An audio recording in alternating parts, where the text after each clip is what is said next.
Hey there everybody, we are going to do a quick review on Sling Television. The first thing in this video that we're going to do is we're going to check out the application itself, and we're going to see how well it serves its own purpose and as far as how well it's going to suit your needs for usability. And after that, we're going to talk about why now is potentially the best time to get into Sling Television, potentially before it's too late, because we all know that deals change. And right now they're offering some very incredible deals on Sling Television service. So right here is the application itself. We just log on to it. We first start off on a screen called My TV, which is where you can, of course, add your own channels or add, shows that you like to watch just for easier access to them. The next part over is the On Now service, which all of this that I'm reading is right across the top. But On Now is an easier way. Instead of going through a guide and looking through every single channel to see what you want to watch, On Now makes it a little bit easier because they divide it into categories. So if your kids are looking for something to watch, they can go right down here to the kids. It'll tell you what's playing right now. Lifestyle will tell you what's playing right now. Action and adventure. So, comedy, the list goes on. So this right here I like because it serves purpose very well. It makes it real easy to find what you're trying to watch right now. And then over here on the guide, and why have we started off on CMT? We do not want to see any of that. So anyway, when you're going through channels on here, now I'm operating on a very old Roku here, so please forgive that. It's going to be a little bit slow. The new Roku that I ordered isn't currently here yet, but once it gets here, obviously it's going to be a lot faster than this. This is like a 5-year-old Roku. So when you're going through the channel guide, you see all your channels, across that top part. Down here is what's on right now, and it also shows you what's going to be playing later. But down here on the bottom makes it a little bit easier to access, like on-demand content, for example. Everything across the bottom is on-demand content for that channel. So instead of, once again, having to go through a big old list of on-demand content trying to find what you want to watch, you go straight to the channel that you want to watch it on. And then down on the bottom will be all your current on-demand content that's available through that channel. So another way that they make it really easy to navigate this service. Now, this next screen is going to be whitewashed a little bit. I do apologize for that. But if you see what I have highlighted right now, it says channel, but right next to it is grid. And when you switch to the grid format, for me especially right now, it's a little easier to navigate because it's not loading images and such. But basically this will just take you through like you're looking at an old TV guide, and you can just go down, find what you want to watch, and then watch it. Which this is the way things were back in the old day. You had nothing but words to read and figure out what you were going to watch. But the channel list itself for the package that I signed up for is it's pretty nice. 67 channels. $30 a month. I'll tell you how I got that package in just a second. Now, if you notice, to get back to the top of the screen, you're going to have to use the arrow keys and go all the way up. Or do you? If you use on the Roku stick, if you use the back button in the top corner, it'll take you right back to the top. So you don't have to go scanning through all those channels to get back to the top of the screen again. And if you want to switch back to the channel guide, you can do so. And there we go. And once again, it defaulted to CMT. I don't watch that, I promise. Anyway, going over to sports. This right here seems like a pretty pointless screen. Maybe it's because I haven't paid for any type of special sports package, but when you click on sports, this is what it takes you to. And for me, this is a pretty much useless screen. So now over to movies. And when you come on here to the movie side of things, you got some free movies across the top. It's real limited. There's only like 5 of them. Now, as far as movie content, they have a ton of really good movies to choose from. A lot of newer stuff, too. The only issue is that you do have to rent these movies. And the rental fee is kind of high. It goes anywhere from $2.99 to $5.99, give or take. So it's pretty expensive to rent movies on here, but they do have an incredible selection. Now, they do offer free movies, but I have not figured out how to really get to the free movie list. Or if you go back to the top and go all the way across to My TV again, like I just did, the featured movies on the main page, these are all free to rent. When you click on these, there is no rental fee. It just immediately comes up as watch. So you don't have to pay for the movies on the featured movies category under the My TV side of things, but, and you know, that's a pretty good list. Oh my God, they got Pulp Fiction on here. Yeah, I'll be watching that later.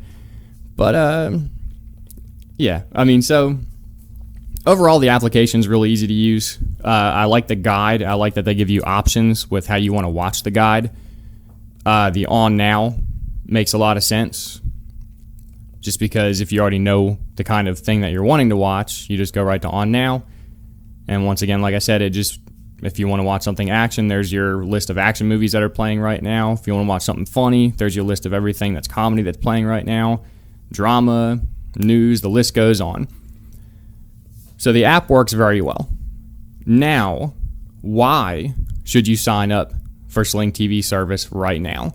And we're going to discuss that right now. Okay, so first and foremost, once again, I do apologize. The screen's a little whitewashed. You can't quite read what that fine print says down beneath. But basically what they're offering, if you prepay initially for 2 months of service, the Roku Express, they'll send you for free. And then they have a couple options over here. The Roku Premiere, they'll send you for half off, which makes it $50. And then they have an Air TV player, which will be half off, makes it $50 as well. Actually, I don't know if that's half off. It just says $50.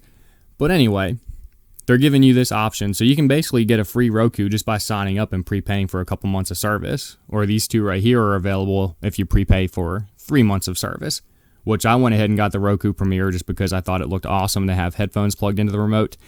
You know, you do want to be kind of quiet if you're sitting there watching TV late at night. So it made sense to me to go ahead and get that. But this deal could change at any time. You know, I mean, even next week they might go ahead and end it. You never know, or they could keep it going forever. But why risk it? You know, they're going to send you a free Roku Express, you know, to sign up for their service and prepay for 2 months. So why not go ahead and do that before it's too late? Now let's talk about channel listings. Okay, so let's switch this up a little bit so I can make it easier to navigate the list, because it didn't quite want to load for me on a computer the way I wanted it to. But this is Sling's website on the mobile side of things.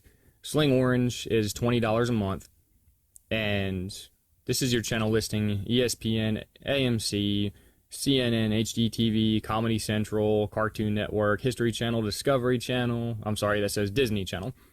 TBS, Travel Channel, Access TV, Lifetime.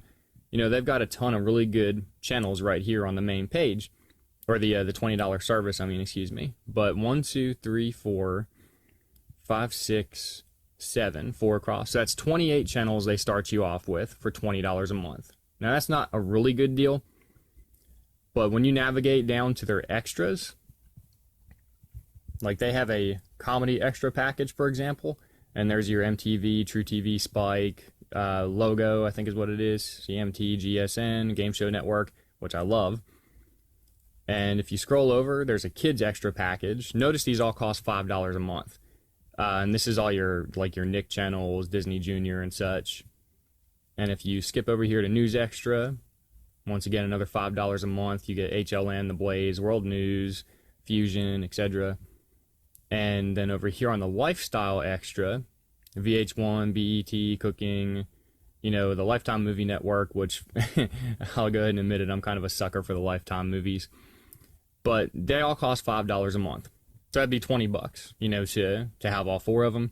Well, right now, and once again, I don't know if this deal will change, which is why I'm telling you, you better cash in on it while it's available. They have a 4 extras deal for an additional $10 a month. You get all 4 of the packages we just discussed: Kids Extra, Lifestyle Extra, Comedy Extra, News Extra.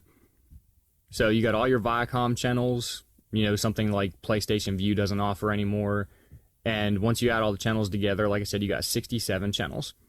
It equates to 69, but for some reason, like ESPN3, for example, instead of popping up on the list when you're looking through the guide as what's on, it says see what's available.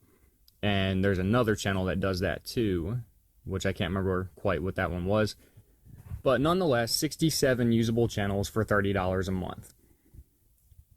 It's kind of hard to beat that deal. You know, this right here is the best deal out of all the TV services that I've come across so far.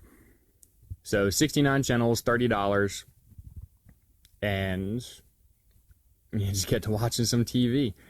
And like I said, you get you a free Roku too. And it's going to take you at least 2 months to decide whether or not you want to keep the service anyway. So, I mean, why not get a free Roku out of it, and sign up for the 2 months ahead of time? So, once again, 69 channels, $30 a month, a very usable app, and a free device to be able to stream it all. So you can't really beat Sling TV right now.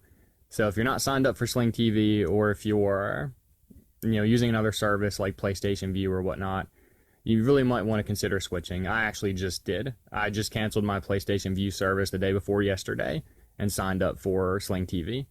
And so far, I think it's going to work out great. So thank you guys for checking this review out. And if you found it useful, by all means, share it with your friends if they're kind of on the fence as to what they should do with their service as well. But yeah, leave a comment down below. Let me know what you thought of the video. I'm pretty sure you thought it sucked, but at least it's honest and straight to the point. Thank you guys.